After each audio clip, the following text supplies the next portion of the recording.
ఓం నమః శివాయ. ఓం నమో నారాయణాయ. కర్మ నివారణ నరదృష్టి నివారణ కాళభైరవాయ నమో నమః. ఓం కాళకాలాయ విద్మహే కాళాతీతాయ ధీమహి తన్నో శ్రీ కర్మ నివారణ కాళభైరవాయ నమో నమః. ఓం ఆంజనేయాయ విద్మహే వాయుపుత్రాయ ధీమహి తన్నో హనుమత్ ప్రచోదయాతు. హరి ఓం. మా ఛానల్కి స్వాగతం. చూస్తున్న వీక్షకులకు ప్రేక్షకులకు ప్రియ కాళభైరవ భగవద్బంధులకి స్వాగతం పలుకుతూ మమ్మల్ని ఎంతగానో ఆదరిస్తూ ఉండబడినటువంటి ప్రియ సోదర సోదరీమణులకు, జ్యోతిష్య అభిమానులకు, సనాతన ధర్మ సంరక్షకులకు అందరికీ కూడా హనుమత్ జయంతి పండగ శుభాకాంక్షలు. రామతత్వాన్ని అవలంబించుకుందాం, నిత్యము రామనామాన్ని జంపింపజేసుకుందాం, స్వామివారి ఆశీస్సులు పొందుదాం. 500 సంవత్సరాల తర్వాత మొట్టమొదటిసారిగా అయోధ్యలో రామ మందిర నిర్మాణం తర్వాత మొదటిసారిగా జరుగుతున్నటువంటి హనుమత్ జయంతి సందర్భంగా మనమందరము కూడా స్వామివారిని స్మరిద్దాం, ధ్యానిద్దాం, స్వామివారికి ఓడమాలను సమర్పిద్దాం. తమలపాకుల పైన శ్రీరామ అనేటువంటి రామాలను రాసి ఆ యొక్క స్వామివారికి సమర్పించుకుందాం. జాతకంలో ఉండబడిన గ్రహదోషాలను తొలగించుకొని అందరినీ నిండు నూరేళ్ల ఆయురారోగ్యాలుగా ప్రసాదించాలని కోరుకుందాం. 16/6 నుండి 36/24 వరకు ద్వాదశ రాశుల్లో గ్రహ గమనాన్ని ఒకసారి వీక్షింపచేద్దాం.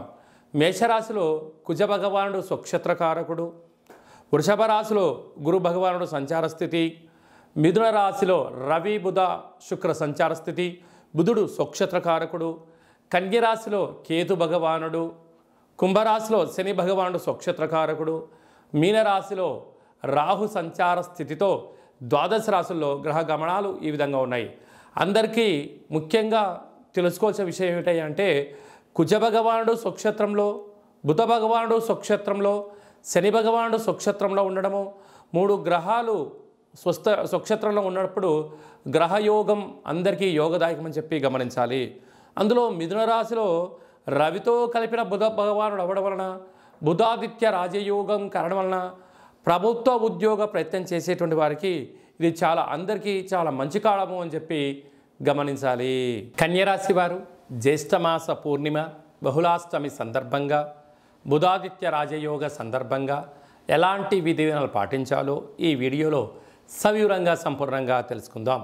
కన్యరాశిలో ఏ నక్షత్రాలు వస్తాయిగా ఉత్తరా నక్షత్రంలోని 2, 3, 4 పాదాలు, హస్తా నక్షత్రంలోని 4 పాదాలు, చిత్తా నక్షత్రంలోని 1, 2 పాదాలను కలిపితే కన్యరాశి అవ్వడం జరుగుతుంది. చాలామందికి పుట్టినటువంటి కాల సమయంలో డేటా బర్తులు లేనటువంటి ఏకైక కారణం చేత పేరు యొక్క మొదటి అక్షరాన్ని అనుసరిస్తూ ఆ రాశిని తెలుసుకునే ప్రయత్నం చేద్దాం. టో, పా, పి, పు, ష, అణ, ఠ, పే, పో అక్షరాల వారందరూ కూడా కన్యరాశి జాతకులే. కన్యరాశి యొక్క అధిపతి బుధ భగవానుడు. విశేషం ఏమిటనగా రాశిలోనే కేతు సంచార స్థితి ఉండడం వలన ఓపిక, పట్టుదల, సహనం, జ్ఞానం, ఆధ్యాత్మిక చింతన ద్వారా ఏదో ఒక పనిచేసేటప్పుడు ఒక 5 సంవత్సరాల తర్వాత ఎలా ఉండబోతుంది, 10 సంవత్సరాల తర్వాత ఎలాంటి మార్పుల కోసం ఈరోజు మీరు ప్రయత్నం చేయగలిగినట్లయితే ఉన్నతమైనటువంటి స్వలాభం, స్వంత కార్యక్రమాలలో అన్నింటా విజయం మీ సొంతం అవడానికి చాలా అవకాశాలు ఉన్నాయి. 6వ స్థానంలో శని భగవానుడు స్వక్షత్రకంగా ఉండడం వలన దూర, వాయు, జల ప్రయాణాలు, పెట్టుబడులు, క్రయ విక్రయాలు అంతగా యోగదాయకం కాదు అని చెప్పి గమనించగలగాలి. సప్తమంలో రాహు సంచార స్థితి ఉండడం వలన ప్రేమికుల మధ్య 3 వ్యక్తుల యొక్క ప్రమేయం, భార్యాభర్తల మధ్య ఆటంకాలు, చిన్న చిన్న విషయాలకు తగాదాలు, అనారోగ్యం పొంచి ఉన్నది, తస్మాత్ జాగ్రత్త.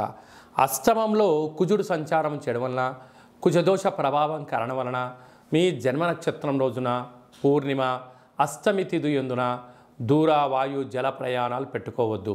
యంత్రాలతో, ఆయుధాలతో దయచేసి చెలగాటం ఆడవద్దు.